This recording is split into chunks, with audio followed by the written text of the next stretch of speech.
Good afternoon. Wow. Today's Tuesday, August 22nd, 2018, and this is the second hearing of the month for the City of Tempe Hearing Officer. I'm going to go ahead and read some things into the record before we jump into our agenda this afternoon. The City of Tempe Hearing Officer is authorized by Arizona Revised Statutes and the City of Tempe Zoning and Development Code. The hearing officer has the duty to carry out both the provisions and the intent of the general plan and the zoning and development code. The hearing officer is granted the authority to conduct public hearings to review and either approve, deny, continue, or approve with conditions any of the following applications: use permits, variances, and property abatements.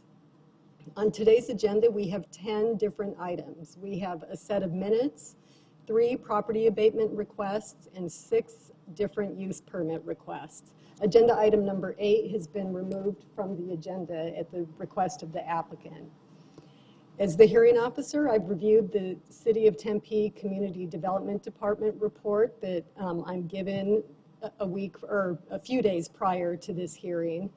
I use this report as one of the foundations of my decision, and then additionally I drive by each of the different development sites so that I can have a good understanding of the as-built environment of a proposed development.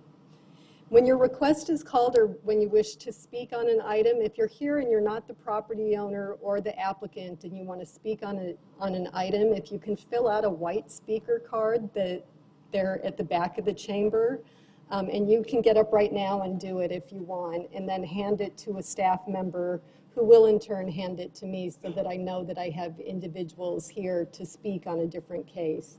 I don't have any speaker cards here at the moment, so if you're here and you'd like to make public comment, if you can take a few minutes and do that, I'd appreciate it. It just kind of keeps things running smooth. Any person who's aggrieved by a decision of the hearing officer may file an appeal within 14 calendar days after the hearing officer has made a decision. Accordingly, the deadline for appealing any decision rendered today is 3 p.m. on September 4th. That's actually 15 days from today, but Labor Day is the 3rd, so we will extend that deadline to September 4th. And in the case of a property abatement, the property owner will have 14 days to either file an appeal or bring the property into code compliance. And if neither of these things happen by the same September 4th deadline, the property will go ahead and be abated by the city. To make some introductions, my name's Vanessa McDonald, and I'm the hearing officer for the city. And then joining me from staff today are Brittany Nelson, Dalton Guerra, Lee Jimenez, and Steve Abrahamson. So now we're ready for the first item on our agenda, which is a set of minutes from the hearing of August 7th, 2018. And I had a chance to review those minutes in the packet that I was given, and I think that they accurately reflect what took place at that hearing. So I'm going to go ahead and approve the minutes for August 7th, 2018. Agenda item number 2 is a request for abatement of public nuisance items at Cadillac Properties property. This is located at 2307 East Manhattan Drive. Mr. Glab. Good evening. Michael Glab, Residential Code Inspector for the City of Tempe, Code Compliance. I'm here tonight in reference to the property at 2307 East Manhattan Drive. In early February of this year, my office received a complaint related to several issues at the property.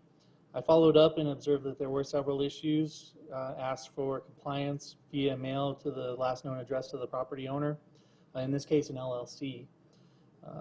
In mid-March, I did eventually receive a phone call from the property manager. He stated that the tenants would be leaving the property shortly and that he intended to comply. In April, I did observe that some of the issues were addressed. However, the grass and weeds to the west side of the parcel had remained. I did have one subsequent voicemail or conversation with the property manager. I believe it was in June or July of this year. He stated that he would like to avoid this abatement hearing taking place. I discussed with him complying with code to have me withdraw it from the agenda. As of about 3:15 this afternoon, there was still substantial grass and weeds noticeable on the west side of the parcel. So I'm seeking approval for property abatement at the property. seeking a 180-day open abatement period. Okay. Thank you. And as I mentioned before, I did have a chance to drive by some of these sites, so I was able to, over the weekend, not today, confirm what you represented in your report. So thank you. I don't think I need any further information from you. Is the property owner here this afternoon? I don't see the property owner. And is there any other member of the public wanting to speak on agenda item number 2? I don't see anyone. So as I mentioned, I was able to observe the property, and I agree with the assessment of code compliance. So therefore, I'm going to approve the abatement contained in CE 180617. Thank you. Agenda item number 3 is another request for abatement of public nuisance items located at the Kenton Brown property located at 1208 West Malibu Drive. Mr. Andres Lara. Good evening. Andres Lara Reyes, City of Tempe Code Compliance Division, here to request an 180-day approval abatement at the property for Mr. Kenton Brown, address 1208 West Malibu Drive, Tempe, Arizona 85282. The property has been in violation since January 30th, 2018 for trash, litter, and debris in the front and backyard areas. I have issued a citation and several notices with minimum improvements. I was there this morning, and there has not been no improvements to clean up the property as of this morning. So I'm just requesting an 180-day abatement at this time. Okay. Thank you. Again, I was able to drive by the site, and I do agree, with your assessment. And it was over the weekend. It wasn't today, but I didn't really see anything noticeably different at the property. So is the property owner here this afternoon, Mr. Kenton Brown? I don't see any hands going up. And is there a member of the public who'd like to speak on agenda item number 3? Again, I don't see anyone, so I'm going to go ahead and approve your request for a 180-day open abatement that you have in application CE 180523. Agenda item number 4 is another request for abatement of public nuisance items at the Aldridge property located at 738 West 13th Street. Again, Mr. Andres Lara. Yes, and this property is for Stuart and Shannon Aldridge. The address is 738 West 13th Street, Tempe, Arizona 85281. This property has been in violation since December 8th of 2017 for trash, litter, and debris in the backyard. Have issued citations and notices also, posted several notices to the property. I spoke to Shannon a couple of times also. She rented a roll-off, but it's been sitting there for like 3 months, and nothing has been done. So this morning, the property remains in violation, so I'm here to request a 180-day approval of abatement. Okay. I've noticed each of these, we've given the property owners ample time. I mean, this goes back, as you mentioned, to December of last year. That's yes. Quite a bit of time. Yeah, and that's because citations have been, issued in that time frame, and also several extensions also to bring the property into compliance.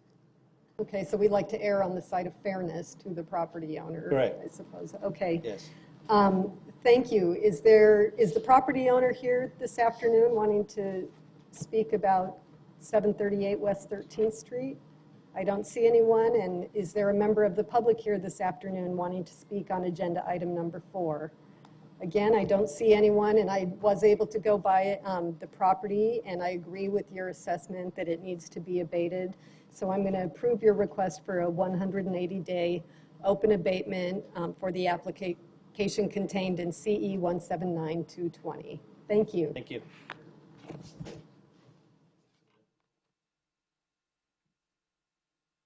I'm going to take our next item a little bit out of order. I am going to move agenda item number 6 before agenda item number 5. I'd like to do this when we have applicants who are returning to the hearing officer.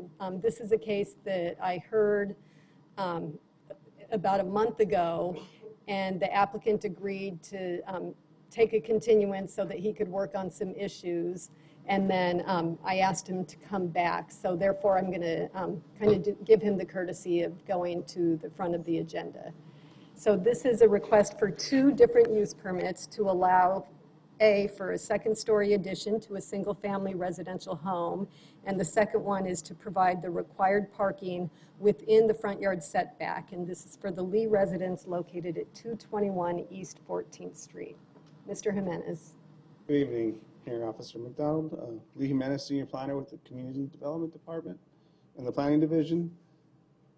The Lee residence is located on Lot 12 of the University Park Addition subdivision, situated on the south side of East 14th Street, 2 lots west of South Normal Avenue within the R16 single-family residential district. As you mentioned earlier, at the hearing held on July 17, 2018, the hearing officer continued the items to allow the applicant an opportunity to revise the design based on public and staff input.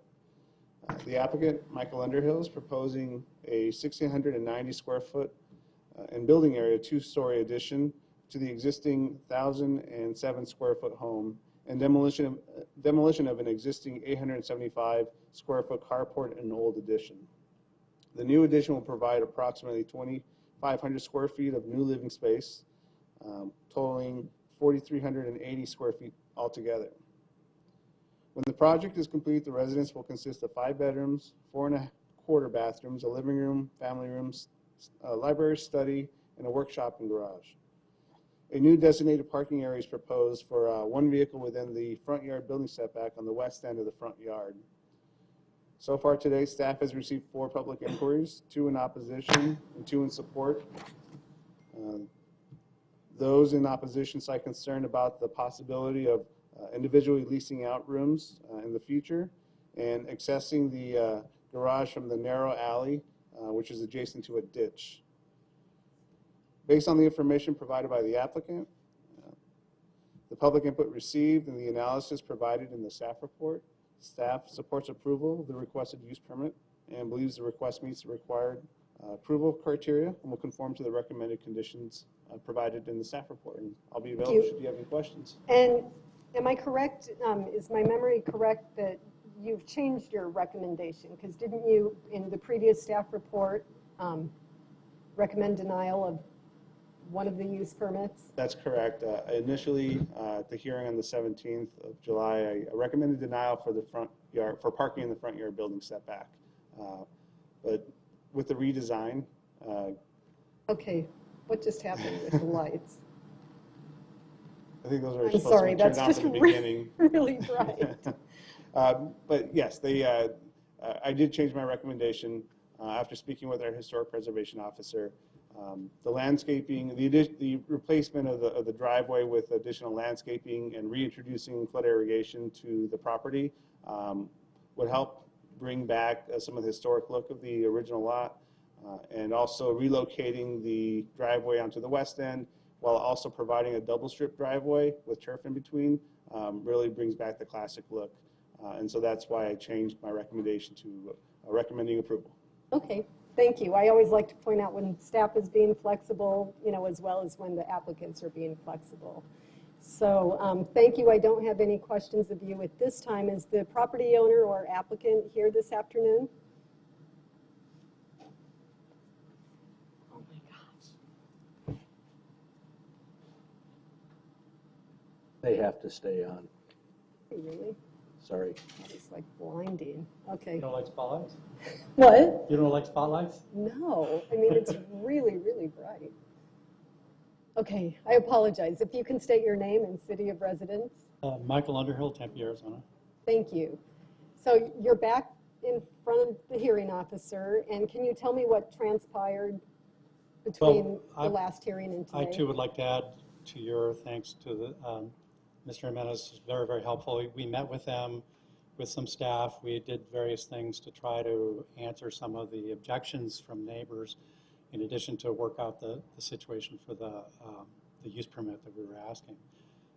So we're really happy with the process. There's one stipulation that we'd like to discuss if possible. Okay, And there's a stipulation, I believe, in the recommendation from staff that the existing openings in the front elevation of the house be maintained. They could be, I believe the way it was worded, help me, Mr. Jimenez, is they could be added to, but they need to stay, the original, some part of the original needs to stay.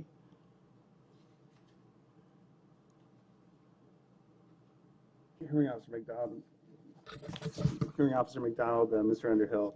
I believe to clarify the condition, the intent of keeping the windows and door openings in the general area, but the condition leaves room for where you can expand, like for instance, the windows where you're expanding it rather all the way to the floor, or the, to the floor. So I wrote that in as flexibility. As long as the intent of keeping some original openings or openings in the general area of the frontage was kept. And we're okay. We're willing to try to work with that. We've tried very hard to work with it. It produces a little bit of a difficulty, and so I wanted to show, if it's possible, the existing situation and what we changed the proposal from what we had before for how the front of the elevation looks. Okay.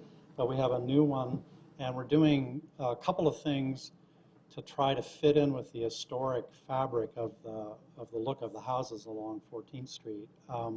So we're going to, the original concrete block and its module is maintained.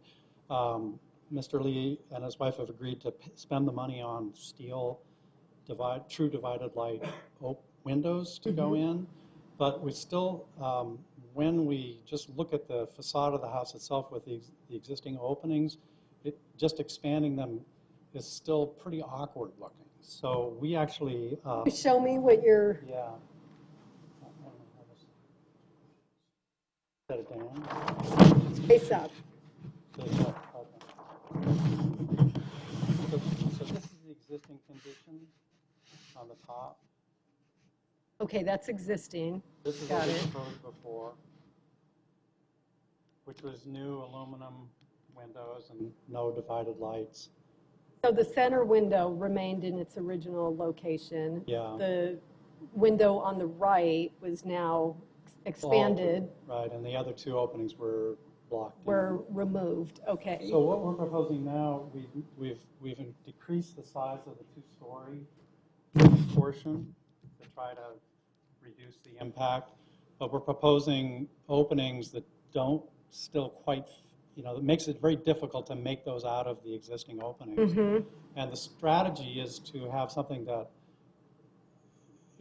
is more functional, is more beautiful, and then, but also we'd like if the stipulation could read, do something in keeping with the historic character, but not restrict us to those openings. And my understanding of the rationale for asking us to keep the openings, when we had the meeting with Mr. Jimenez and other staff, John, the historic person, said that the reason to keep the existing openings is that, and I believe he used the word unlikely prospect of somebody coming and tearing the new addition down and wanting to restore the house to its original size and look. And we think that's so unlikely that we hate to sacrifice anything on the front. And the idea of the front of the house that we're trying to get here is, I'm a firm believer in the idea of eyes on the street and people engaging the residential street. So we're trying to create in the plan a series of terraces or sort of garden spaces that in a way replace front porch but have people communicating with people on the street. And we also want to have large glass openings into the room, so it's not that the house, we don't want the house having a blank wall to the residential street or turning its back on the street. So I'll say again that we can work with this STIP if it's really critical, but we felt like it wasn't really, with several neighbors, and I believe a neighbor wrote another note about this. We showed them the elevations, and they wrote in support of it, to try to keep the historic kind of feel, but not be slave to it, if you will. Well, I like what you're presenting today. I like the way it looks. I think it's well, I'm a fan of symmetry for one, so I think immediately, it's just a better look. So I think what I would be inclined to do is craft the stipulation to tie it to this elevation. What we're seeing, the north elevation shown on the plan, whatever, if you have a title block and a date on that plan, we can stipulate to the plan being shown today. Okay, And that was then- the one we brought to you. Mr. Jimenez? Hearing Officer McDonald, I have no issue with that. In fact, if we could just delete the condition, we already have condition number 2, which ties it to the submitted plans, and that should take care of that. Okay, yeah, I mean, that's definitely the easier way to go. So then we're going to delete condition number 4, and then what you're showing me today will be covered by condition number 2 is the use permit is valid for the plans as submitted with this application. So we will consider that to be part of your submittal with Thank you this very much. application. Appreciate You're welcome. So is there any member of the public wishing to speak on this application this afternoon? I don't see anyone, but I do have, I just wanted to read for the public record. I had a letter from Mr. Jose Menendez, who was a nearby resident, and he wanted to register his opposition to this proposal. And he states a number of reasons, but by and large, his underlying reason is he redid his home in the year 2000, and he was required to configure his parking in a certain way, and therefore he thinks that the same applicant should be held to the same standard. I would point out we've had code rewrites since then, and the city has evolved in 18 years, so I think that it's appropriate to apply a different standard to this application.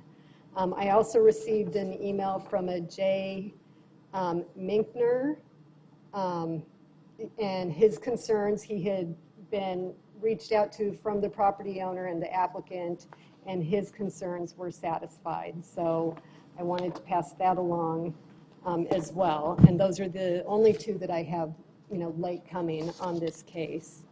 So there's no further comment. I don't see anyone here who wants to speak on this case. So what I'm going to do is go through the use permit criteria that's outlined in the code, and I'll do that quickly. I don't believe that granting this use permit will create a significant increase in vehicular or pedestrian traffic.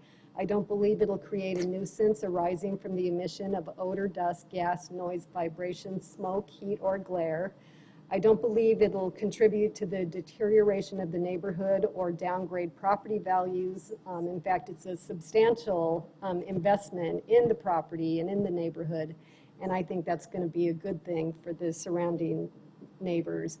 I believe it's been designed to be compatible with existing surrounding structures and uses, and that the applicant will have control of behavior both inside and outside the premises. So I'm going to go ahead and approve the 2 use permits contained in PL 180167. And again, commend staff for being flexible with their recommendation and working with the applicant, and also commend the applicant for being flexible and working with staff to come to a good resolution. So thank you and good luck to you. So now we're going to go back to agenda item number 5. This is a request for a use permit to allow a tobacco retailer.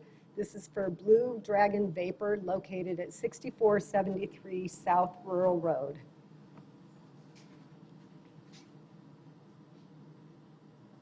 Good evening. Once again, Lee Jimenez, Senior Planner. Blue Dragon Vapor operates a vape shop in a shopping plaza located on the southeast corner of East Guadalupe Road and South Rural Road in the PCC1 Planned Commercial Center Neighborhood District. Pursuant to the Zoning and Development Code, tobacco retailers should not be located on a lot within 1,320 feet measured by a straight line in any direction from the lot line of a charter, private, or public school which provides elementary or secondary education. The subject vape shop is sited on a lot approximately 210 feet from Gethsemane Lutheran School and 1,004 feet from Marcos de Niza High School. On February 6th, on February 6, 2018, the hearing officer denied the variance request by Blue Dragon to reduce the use separation requirements for a tobacco retailer from 1,320 feet to 210 feet. Since the variance was denied, no action was taken on the concurrent use permit application to allow a tobacco retailer. Subsequently, on February 13th, an appeal to the hearing officer's decision to deny the variance was filed by Blue Dragon Vapor. On March 28, 2018, the Board of Adjustment continued the appeal to the May 23rd, 2018 hearing, where ultimately the Board of Adjustment approved the appeal, thus overturning the hearing officer's decision to deny the variance. So the applicant is returning to the hearing officer tonight to request action on the use permit where no action was taken on at the February 6th, 2018 hearing. So far to date, no public input has been received by staff, and based on the information provided by the applicant, the public input received, the analysis provided in the staff report, staff supports approval of the requested use permits, or use permit, excuse me, and believes the request meets the required approval criteria and will conform to the conditions provided in the staff report. And I'll be available should you have any questions about the history of this. Thank you. No, I think I have a good understanding great. of the history and, you know, how we're here not to discuss a variance. That question's been asked and answered by, well, initially the hearing officer and then the Board of Adjustment. So I'm just here to apply the use permit criteria this afternoon. Thank you. Thank you. Is the applicant or business owner here this afternoon? If you'd like to come forward, please. If you can state your name and city of residence. Hi, I'm Tracy Moore. I'm sorry, Tracy Moore, sorry. Tracy Moore, and what city do you live in? I live in Chandler, but ours is in Tempe. Okay, I just need, for our record, we need the name and city of residence. Do you have anything to add to what Mr. Jimenez just? Oh, we're just here to get our use permit finally. Okay, and there are in the staff report, I'm sure you were given a copy of it, there are 10 conditions of approval in the staff report. Have you read those conditions of approval? Because you will, I didn't get that this time. my follow-up question to you is, have you read them and do you agree to abide by those conditions of I approval? believe so. It's We didn't basically, receive it again. We didn't receive it a second time. So from the first time, and nothing has changed, then yes. okay. Mr. Jimenez, was this a staff report that was submitted in February when it was in tandem with the variance? It's not the same staff report. There might be maybe just one other condition, and that would be condition number 10 that states that the use permit is valid for only Blue Dragon Vapor. Correct. So I have a copy here if you want to take a yeah, look. please.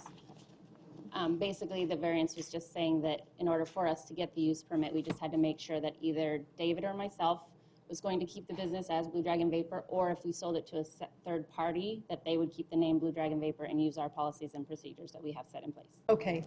So yes.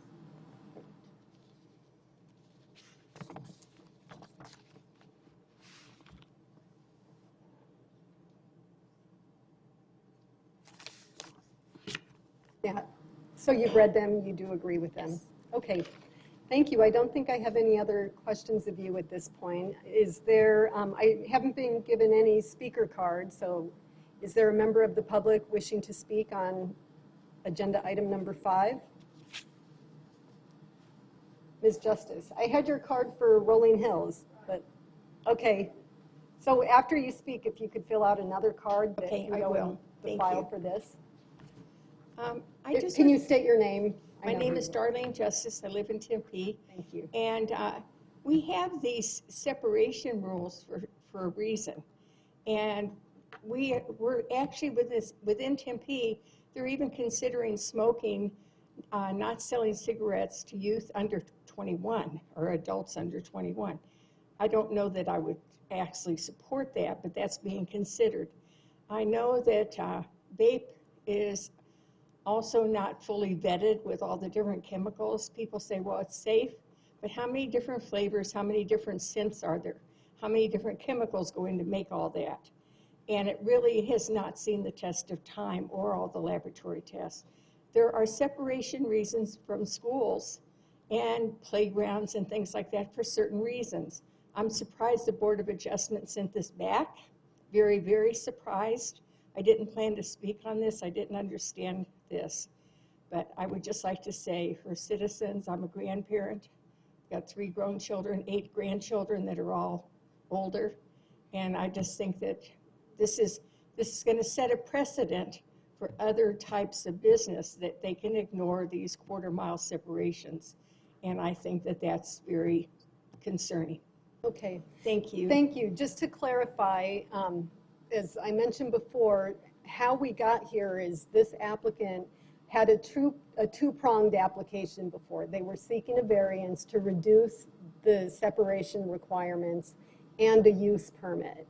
What happened in this instance is the variance, when it first came to the hearing, to the then hearing officer, it wasn't, I wasn't acting as hearing officer at that time. The variance was denied, so that the use permit was never heard. That request was never heard because the variance went away. Okay. The applicant appealed to the Board of Adjustment, and the Board of Adjustment, they didn't send it back to me. They approved their appeal, so they reversed the hearing officer decision. So when that variance was approved, that kind of dangling use permit application that never had been heard before now is what is here today. So the separation requirement, the reduction of that requirement has already been settled in this instance. It was settled by the Board of Adjustment. So I just wanted to clarify that that's how we got where we are today. Because there are different criteria that are applied for a variance and for a use permit. Okay. I appreciate that. I'm surprised they did that. Thank you. Is there any other member of the public here this afternoon wanting to speak on agenda item number 5? I don't see any, and I don't have any white speaker cards, so I'm going to go ahead and go through the use permit, and again, use permit, not variance criteria. I don't believe that granting this use permit will create a significant increase in vehicular or pedestrian traffic. I don't believe it'll create a nuisance from the emission of odor, dust, gas, noise, vibration, smoke, heat, or glare. It is a tobacco retailer, but you know they're not ingesting the product on the premises and stuff. Everything is contained within the building. I don't believe it'll contribute to the deterioration of the neighborhood or downgrade property values. I think it's compatible with existing and surrounding structures and uses, and that the applicant will have control of behavior both inside and outside the premises. Therefore, I'm going to approve the use permit to allow a tobacco retailer for Blue Dragon Vapor located at 6473 South Rural and contained in PL 170384. Thank you and good luck to you. We are now at agenda item number 7. This is a request for a use permit to allow an increase of the maximum height of walls or fences in a required front yard setback from 4 feet to 6 feet, and this is for the Commons on Lemon, located at 1215 East Lemon Street. Mr. Jimenez. Good evening. Once again, Lee Jimenez, Senior Planner. The Commons on Lemon is a residential condominium development located on the south side of East Lemon Street, between South Stanley Place and South Mariana Street in the R3 multifamily residential district. The applicant, Brett Nuttall of Maverick Gates, is proposing to top off an existing 4-foot-high screen wall with 2 feet of metal picket fencing. Today, one public inquiry was received. Initially, the inquirer thought a solid wall was being proposed. However, after informing him that the fence would consist of metal pickets atop the existing masonry, the inquirer had no concerns. Based on the information provided by the applicant, the public input received, and the analysis provided in the staff report, staff supports approval of the requested use permit and believes the request meets the required approval criteria and will conform to the recommended conditions in the staff report. And I'll be available should you have any questions. Okay, thank you. I don't think I have any at this point. Is the applicant here this afternoon? If you can state your name and city of residence, please. My name is Brett Nuttall from Gilbert, Arizona. Thank you. Do you have anything to add to what Mr. Jimenez No, ma'am. just said? Okay, I think I have a good understanding. You're Pretty just wanting to add additional security, to the site and complete what you guys initiated with the rolling gate that you Correct. installed several months ago and kind of complete the look and further secure the property. There are 4 conditions of approval in the staff report. They're pretty standard, pretty boilerplate. The 2, obviously, are you're going to comply with the plans that you've submitted. You're also going to follow lighting requirements in the zoning code, and you're going to apply some landscaping in the pedestrian pathways. So do you agree with those conditions of approval? What was the landscaping condition? Lee? Condition of approval number 4, exterior pedestrian pathways and adjacent landscape areas within 20 feet of the pathway shall be, I'm sorry, that's a lighting one. lighting Shall be also, okay. illuminated from dusk to Yes, dawn. yes, ma'am. So I apologize. So if you agree with those conditions of approval, I don't think I have any other questions of you Thank you. this afternoon. Thank you for your time. Is there any member of the public here this afternoon wanting to speak on agenda item number 7? I don't see anyone, so I'm going to go ahead and again apply the use permit criteria. I don't believe that this will create a significant increase in vehicular or pedestrian traffic. I don't believe it'll create a nuisance arising from the emission of odor, dust, gas, noise, vibration, smoke, heat, or glare. I don't believe it'll contribute to the deterioration of the neighborhood or downgrade property values. I think it's compatible with existing surrounding structures and uses, and that it will help you control behavior both inside and outside the premises. Therefore, I'm approving the use permit contained in PL 180196. Thank you and good luck to you. As I mentioned before, agenda item number 8 has been pulled from the agenda, so we are now at agenda item number 9. This is a request for a use permit to allow the required parking in the required front yard building setback. This is for the Johnson residence located at 934 East Loma Vista Drive. Mr. Guerra. Good evening, Hearing Officer McDonald. Dalton Garris, Planner 1, City of Tempe Planning Division. The Johnson residence is located on Lot 5 of the Hughes Acres subdivision, located east of South Rural Road and south of East Broadway Road in the R1-6 single-family residential district. The applicant is proposing to convert the existing garage to livable space and is requesting a use permit to relocate the required off-street parking to the front yard setback. To date, staff has received 1 email and 1 phone call inquiring about the project. The concern for both of them was, one concern was for how large the driveway would be, and the second concern was for rentals in the neighborhood. And I'd like to show a site plan of where the proposed parking will be. Please do. Yeah, I know when I got this staff report, I called you and I was like, Dalton, the front yard landscaping has all been removed and jackhammered, so how It's big a little is difficult this? to see maybe for the public or for people in the audience, but this is the proposed driveway here, and it was not originally this size. Right. So in essence, they're expanding the driveway, which is allowed by right. So Because this it's is- important to point out, we're talking about the required parking is for 1 car. That's correct. So when this home was built and that initial driveway was poured, it really was only for the width of a single car. That Correct. was They're what only was- required to have 1 off-street parking space. Right. So now they're enclosing the previous garage and want to expand the driveway accordingly. Right. And the reason we're here is because you need to obtain a use permit to park in the required front yard setback of an R1-6 zone. Right. And a lot of people get confused. They hear parking within the front yard and they think, oh, these people are going to be parking in their front yard, but that's not the case here. It's within the square called the front yard setback. If their car goes into that, that's what we're here today for. Correct. Okay. Thank you.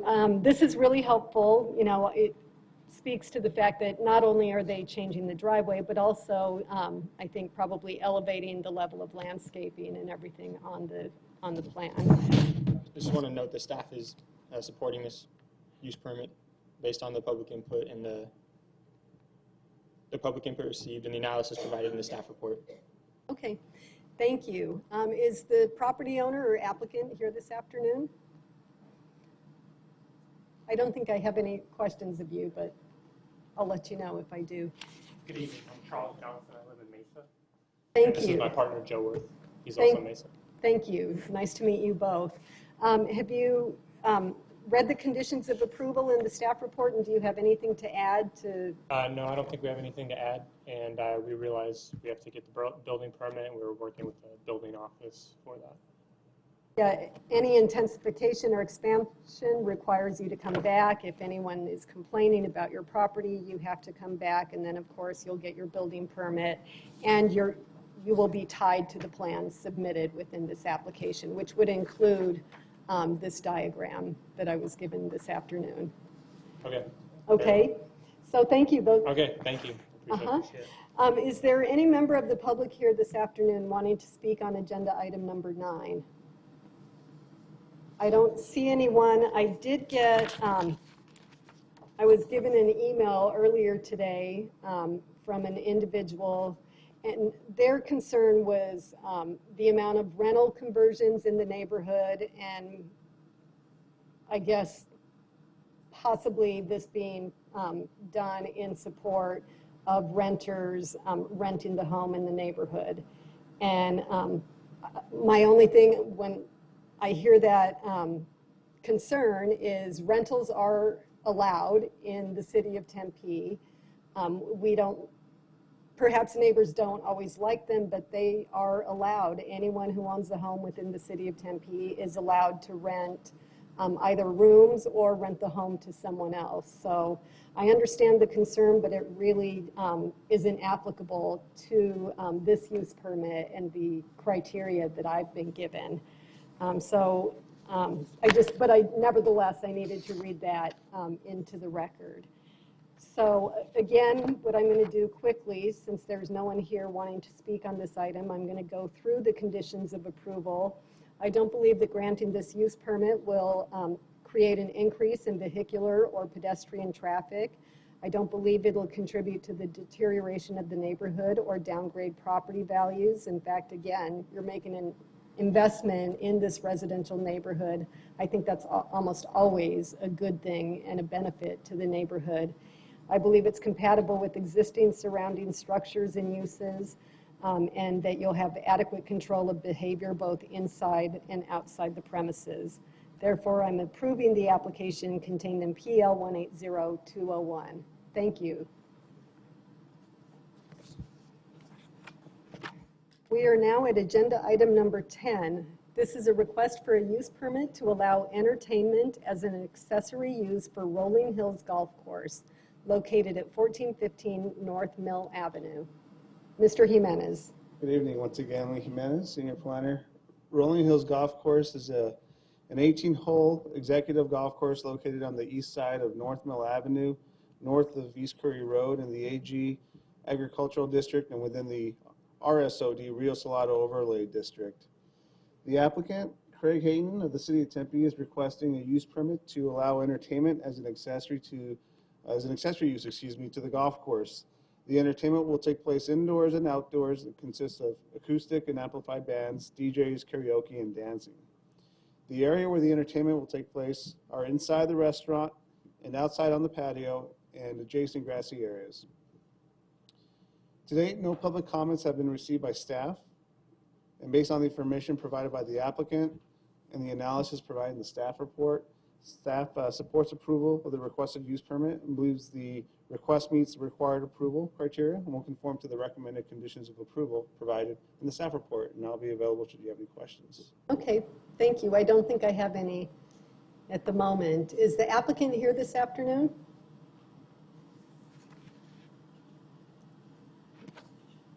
Good evening. Craig Hayton, City of Tempe's Parks Manager. I also reside in Tempe. Oh, thank you. So what's behind or what's driving this application? Rolling Hills has been around forever, ever since I was a little girl, for sure.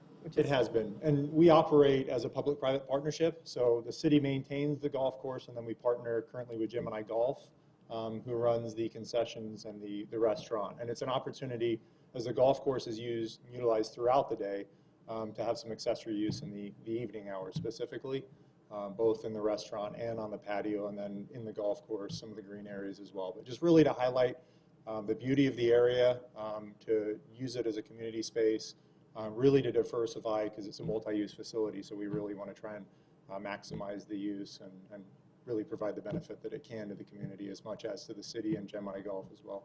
Okay, so there are 4 conditions of approval. You know, they pertain to building permits and licensing and complaints. If you want to intensify the use, you have to come back. And then you are agreeing to limit the entertainment use at midnight Which daily. we have by contract. They have to be done Monday through Thursday at 10 p.m. and by midnight on Fridays and Saturdays. Oh, So okay. we have it written into our contract So during already. the week, it's 10 p.m. Correct. Okay. Should we put that in the stipulation?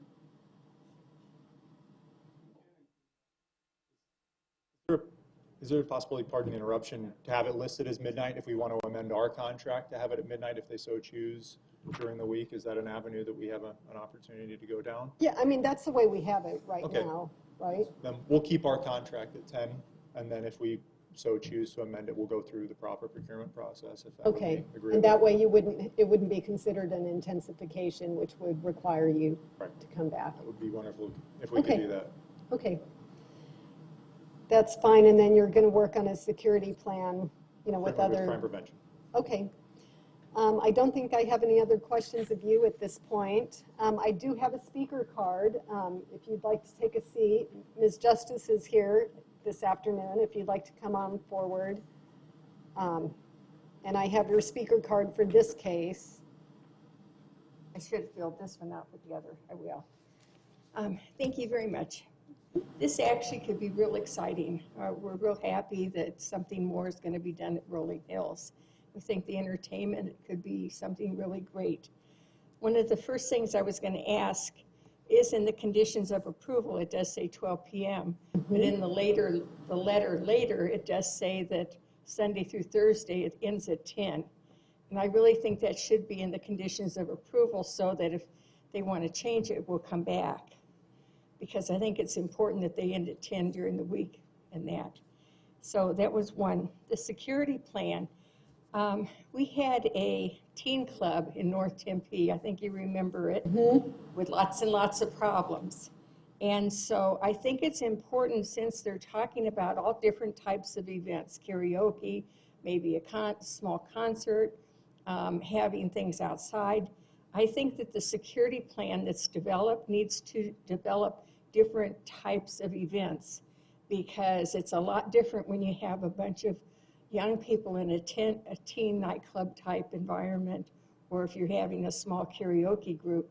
So I think that security plans look at the building, but they also need to look at who's going to be there and what type of events are going to be held. So I would ask that that be really stressed with the police, that we're not talking about one type of event. And we don't want to have problems like we had with the other one. That would also include the number of officers and security that would be required at different types of events. Karaoke, I don't think they'd have someone there, but if you're having a big outdoor event, they're going to have security. That was spelled out in the teen club, and they violated that, and that was one of the reasons we were able to shut them down, because they flat didn't have security there when young people were there. So that's number 2. Number 3 is lighting. There's discussion about a lighted sign, and I would hope that this is going to be on Mill, which is really Van Buren in that area, Right. that how intense is the lighting going to be on the sign? I know it's probably got to go for a sign permit, but we'd like to make sure there's public input about that. The decorative lighting that's being talked about, that if they can do down lighting, that's more like you see at the botanical gardens. They are right next to the zoo. They are right next to Papago Park Preserve. You want lighting that's safe, but you don't want lighting that's going to kill the dark skies and affect everything else. I also think that since they're next to the zoo, the 10 p.m. during the week is important, that they don't have events going till midnight, because we've got a lot of zoo animals very close to this area too. And the last thing I have is decibel limits. When they have big events, is there going to be a limit with the decibel? And if you look where Rolling Hills is, Evelyn Hallman Park is behind it, right next to the water department, and we have events there also. So will there be something about decibel limits?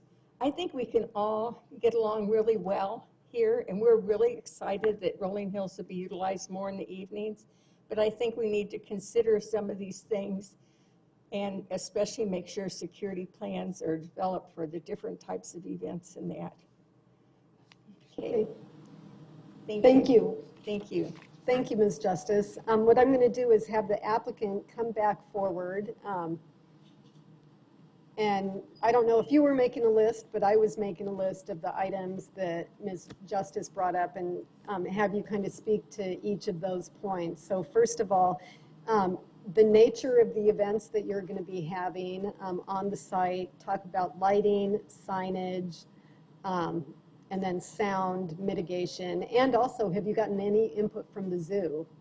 We haven't so far, and we anticipate it being initially inside of the restaurant, very consistent with what other golf courses do around the valley, and then the back patio. That would be the initial use, but also leaving some room there for possibly expanding. The goal would not be to have large concerts there. If we did, we'd certainly go through our special events process that already exists with the city. But we certainly want to make sure that we cater a security plan as well that Ms. Justice mentioned with the police department, understanding what we have, and then if we look at doing some of the additional areas that are identified within the use permit, that we would make sure that we go back to identify what the possible impacts on that would be. The lighting, we certainly want to be consistent with the Discover Papago Preserve Management Plan, or the master plan that also encompasses the city of Phoenix, which really recommends some downlighting even to some of the enterprise areas that the golf course kind of fits in. So we want to certainly be amenable to what has already been recommended for the area within the bigger Papago Park area that includes the zoo as well.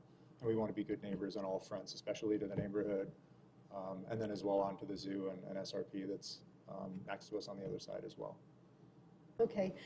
One of the things that I've done in the past, I mean, this is a pretty, broad use permit that you're seeking. It's just entertainment. We haven't really defined, what that is. Is it amplified? Is it not? Where is it going to take place? But I love the idea.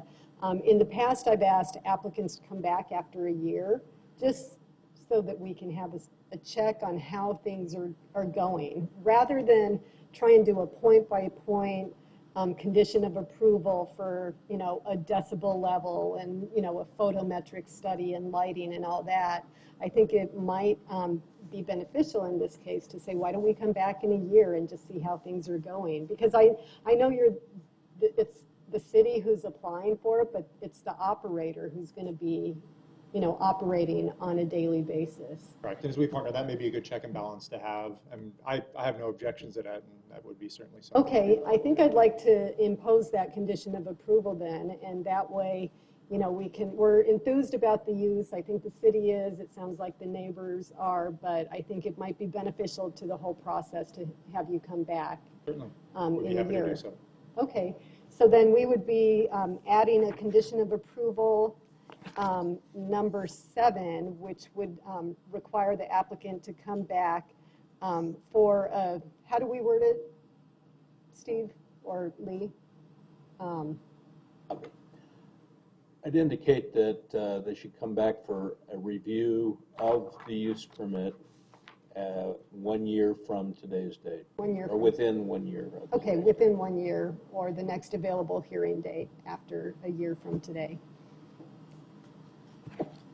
And I think that'll provide a level of comfort to the neighbors. Certainly. Okay. Thank you.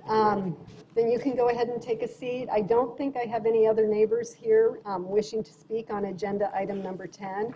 So I'm going to go through the use permit criteria. I don't believe this will create a significant increase in vehicular or pedestrian traffic. I don't believe it'll create a nuisance arising from the emission of odor, dust, gas, noise, vibration, smoke, heat, or glare. I don't believe it'll contribute to the deterioration of the neighborhood or downgrade property values. I think it's compatible with existing structures and uses, and that you'll have control of behavior both inside and outside the premises. Therefore, I'm going to approve the use permit to allow entertainment as an accessory use contained in application PL 180207. Thank you. And our last item on the agenda is agenda item number 11. This is a request for a use permit to allow vehicle rentals for Quick and Easy Shell. This is located at 7602 South McClintock Drive, and the applicant is Kim Gill of NK Petroleum. Mr. Good evening. Jimenez. Good evening, Hearing Officer McDonald, Lee Jimenez, Senior Planner. Quick and Easy Shell operates a convenience store and gas station on the southwest corner of East Elliott Road and South McClintock Drive in the PCC 1 Plan Commercial Center Neighborhood District. The applicant, Kim Gill of NK Petroleum, is requesting a use permit to add a moving truck trailer rental service ancillary to the primary use. This request is a result of a code violation for operating a vehicle rental facility without a proper use permit. Ms. Gill is rectifying the violation by processing this use permit application. At the hearing, as you recall, on August 7th, 2018, you continued the application to the August 20th hearing due to the absence of the applicant. To date, staff has received one public inquiry from a resident who lives in the neighborhood adjacent to the shopping center. He's expressed concern that the proposed use will not add value to the area, citing that such uses provide unwanted appearance and are not suitable within the neighborhood level commercial centers. Furthermore, he noted that there are other major U-Haul facilities further west on Elliott and another on Ray Road. And after reviewing the staff report, he suggests that a 6-month review compliance be conditioned as a part of approval for the use permit if it is approved. So based on the information provided by the applicant, the public input received, and the analysis provided in the staff report, staff supports approval of the requested use permit and believes the request meets the required approval criteria and will conform to the conditions recommended in the staff report. Okay, thank you. I want to ask you, just since we have this exhibit up here, the condition of approval number 5, the rental fleet shall only be parked within the conforming parking stalls. Can you just point to where those are going to be located? So the parking stalls that are approved and meet our zoning and development code are located along the south end of the property. So there's some spaces behind the building and along this area over here. And then there are, I believe, 4 spaces in front of the building. Historically, there was striped parking along the frontage. However, those were not approved by the city. And so therefore, I'm not counting those as approved parking stalls. And so that's why I conditioned that parking only be provided in the approved stalls, excluding the 4 stalls at the front of the business. Right. And then at any given time, they're only allowed to have 6 on site, correct? That's correct. I conditioned so that they're only allowed to have the number of trucks that can be parked in spaces that are surplus to the site, which means that not spaces that are counted towards the required amount of parking for the convenience store. Okay. Perfect. And, you know, they can only be up to 27 feet. I mean, I think that's pretty generous. That's probably a standard. The reason for that is because there's no approved parking area for a larger truck of that size. Okay. Well, thank you. I have a good understanding of what the proposal is. Is the applicant here this afternoon?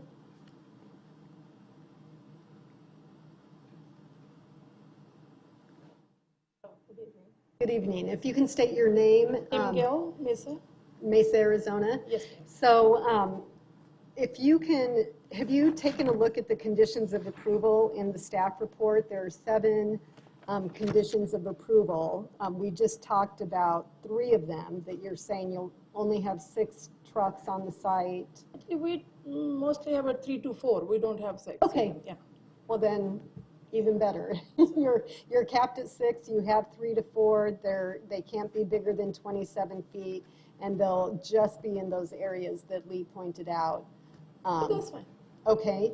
And then also, if you want to perhaps have more trucks, more than the 6 we're going to give you in this use permit, you have to come back and get a new use permit. So I just want to know that you have a good understanding of the conditions of approval contained in the staff report and agree to them. Thank you. Yeah. Thank you. Yep. Is there any, you can take a seat. Okay. Are you here to speak on the case or just? Okay, perfect. Well, I don't see anyone else here this afternoon, so I'm going to assume there's no one here to speak on this case. So I'll quickly go through the use permit criteria. I don't believe that this use will create a significant increase in vehicular or pedestrian traffic. I don't believe it'll create a nuisance arising from the emission of odor, dust, gas, noise, vibration, smoke, heat, or glare. I don't believe it'll contribute to the deterioration of the neighborhood or downgrade property values. I know the letter that I was given in the staff report was from a gentleman concerned about values in the area, but this is on the very hard corner of a commercial corner shopping center, so I don't think it will have any discernible impact on the residential area. I think it's compatible with existing surrounding structures and uses, and that you'll have adequate control of behavior both inside and outside the premises. So I'm going to approve the application contained in PL 180013. Thank you and good luck to you. That concludes our agenda for this afternoon. I believe our next hearing is September 4th. That's the day after Labor Day. That's our next hearing. Okay. Any other announcements from staff? Yes, Hearing Officer McDonald, thank you. I'd like to welcome aboard Brittany Nelson, our new administrative assistant, and express our appreciation for her stepping in and filling the position, filling the gap. Thank you. Thank you, Brittany. We look forward to working with you. Good. So we're adjourned.